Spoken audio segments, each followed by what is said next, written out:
Ladies and gentlemen, welcome in. I just want to make sure everything is up and working. I think we are all good. Welcome in. My name is Tom Cockerill, and today in this speech, I'm going to be talking about the communication in marriage and why it's so important, what we can do to improve how we do. So by the end of this video, I want you to take away something from this. I want you to feel like, yes, I can do this. I can be a better husband. I'm going to communicate better, and that's what we're going to get from the end of it. So first of all, now, why am I choosing communication in marriage? So now I've dealt with a lot of clients over the years, and the number one thing that I have noticed, and this goes for a lot of things, is the first obstacle to overcome that will, go into your separate niches of marital problems is communication. Communication is absolutely the first thing to break down.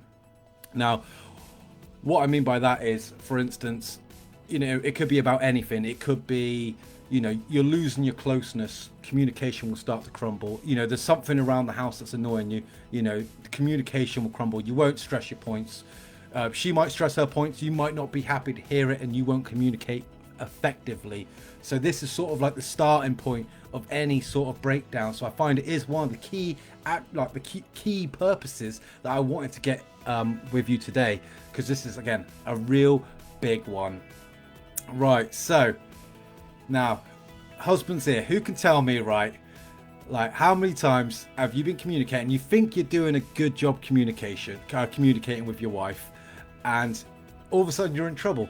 You feel like, like she feels like you're not listening, or you're not caring, and you just think, oh my god, what have I got into this situation? I just don't have a bloody clue. But I tell you something, there is a way around it, and we're gonna get onto that. So yeah, I've been married I've been married since 2013. So we've just gone our 11-year wedding anniversary, 12 next year.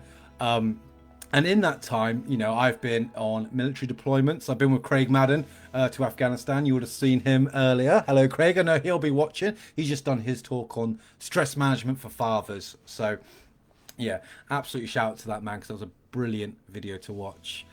So anyway, communication in marriage. Right, let's get on to the point. I got sidetracked with Craig Manx. I know he's watching. I know he's smiling when he watches this. So right now I'm going to talk about some absolute key fundamentals. Let's get on to the points that's going to help you. Okay, because I've been through it all. I've been in the army. I've had 3 kids, one of which is not biologically mine. She's my stepdaughter, but I love her like my own.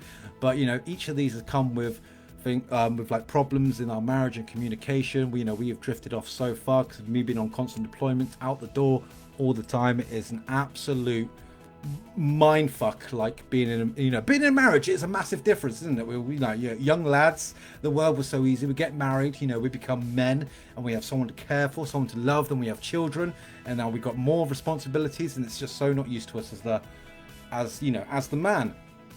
But men do not communicate. They do not talk. We men are very closed off species. It's how we've always been raised. There have been lots of people that have been sort of shut off. Like, I know I personally had a massive issue with communication. It's always been one of my absolute sort of weak spots in my marriage, and it's only when it's hit like the absolute darkest days where I thought, right, I really need to get a grip of this, that I actually sort of learnt about learnt the science behind relationships and marriages and how to come and adapt. And I realized that by me thinking I was a strong man by keeping myself sealed off and locked in, I was actually being the weakest man I could be. And I feel like if I knew what I knew then, I would have been in a much better situation. So let's get on to some tips. So active listening. Active listening is tip number 1. Now, what do I mean by active listening? I mean, don't just like look at your phone from a distance, like you're hearing the words, but you're not really paying attention. I mean, put the phone away, put the distractions away, even if it's like 20 minutes of the day, to really get into the conversation. Look each other in the eyes, listen to the words, and actively listen to the words she's saying. Like, you are recognizing the tone. You are, you're hearing what she's saying, and exactly where they're coming from. You sort of got to try and get into their perspective about why they feel that way. It's a lot of much of emotional intelligence that kicks into play here.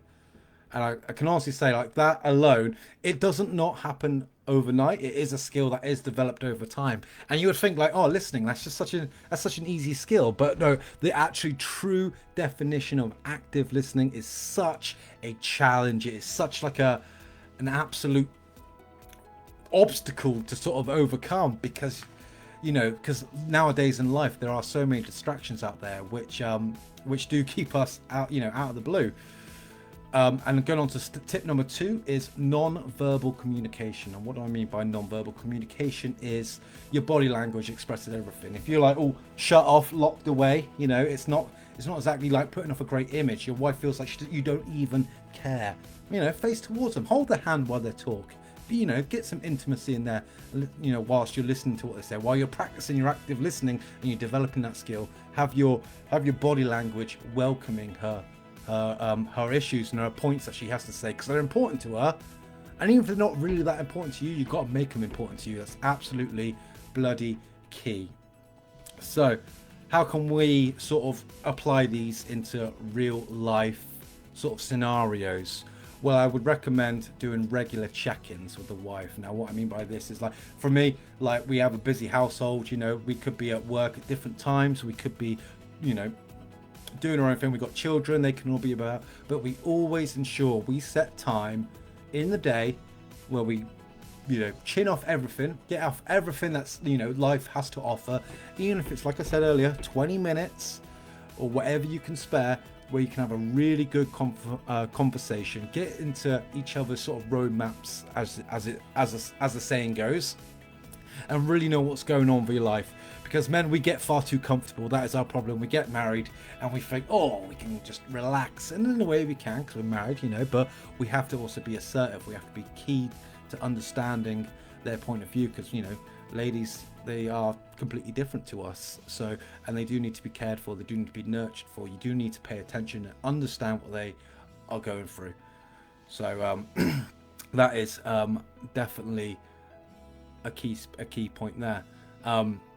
And going on to tip number sort of 3 here, like when you are talking to them, if you do have an issue you want to address, try not to bring criticism into it, try not to bring contempt into it. Try to use I statements. Now, what do I mean by I statements are, instead of saying, you need to stop spending so much money whenever you go to the pub, right? Instead say, I feel like, this is what you say, I feel like money is taking a massive hit with our outings that we're going on. Is there any way we can sort of save money a bit in a better way?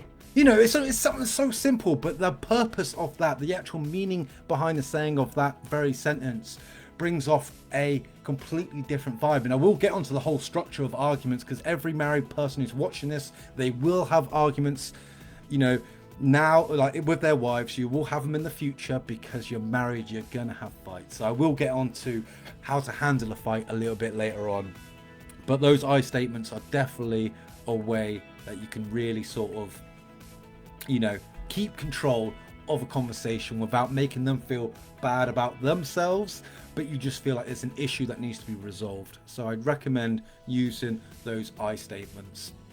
It all comes under sort of conflict resolution, where at the end of the day you're trying to find a solution to the problem. You're not trying to find a problem, get really angry or pissed off at the fact there is a problem and there shouldn't be a problem, because you've been out working all day and you don't want to come home to problems.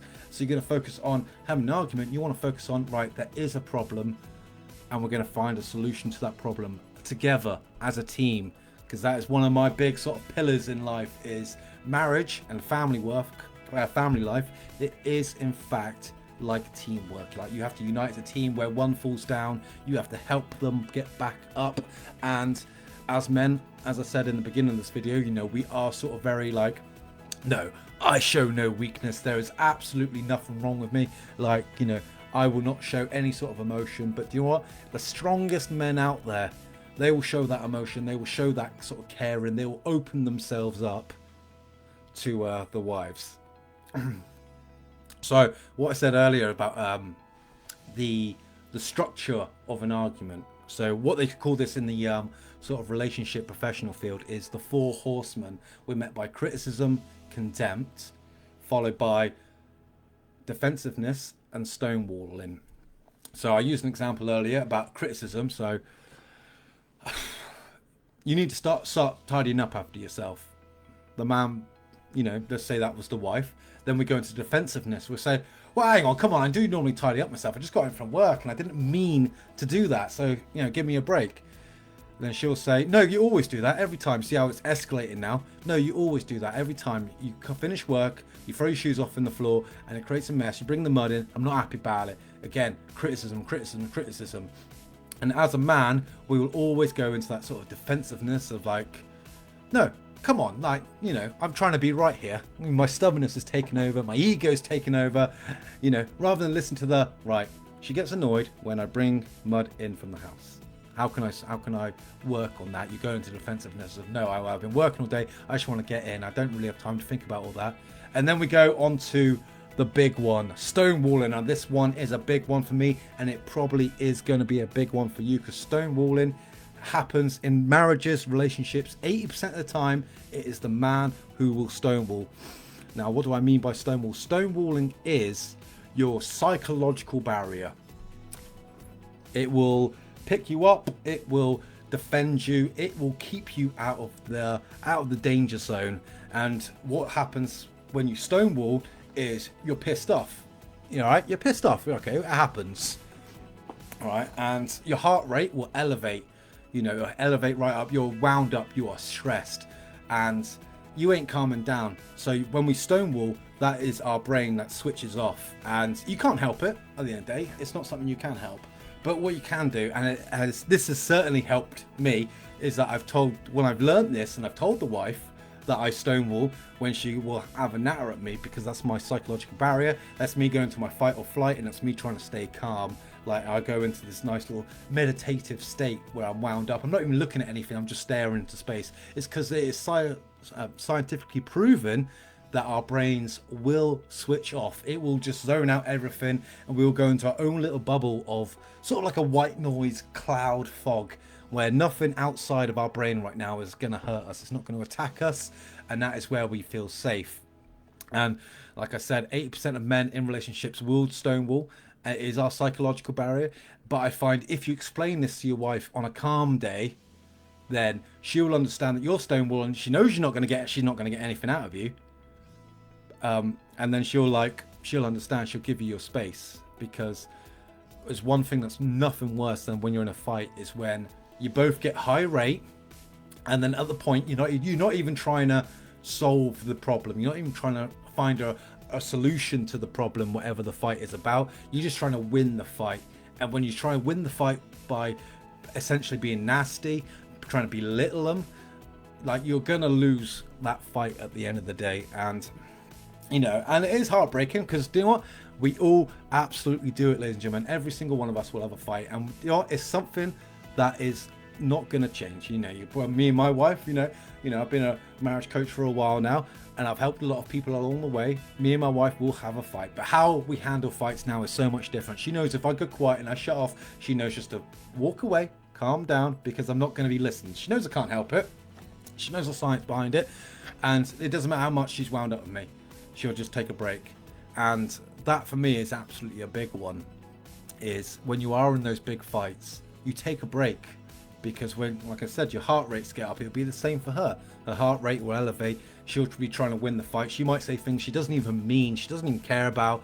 She'll just want to try and win the fight, try and hurt you, because at the moment everyone's pissed off. It's the fight or flight sort of response, where you're not fighting obviously physically, you're just fighting mentally. You're just trying to win that fight. So I will highly recommend, just leaving it be. Just, take a bit of time. You do have to resolve it, and you do have to come back to it, but it's so much easier to talk about it once you've calmed down. I mean, I think one of the biggest questions that I've ever seen are, or the biggest advice I've ever seen is never fall asleep on a fight.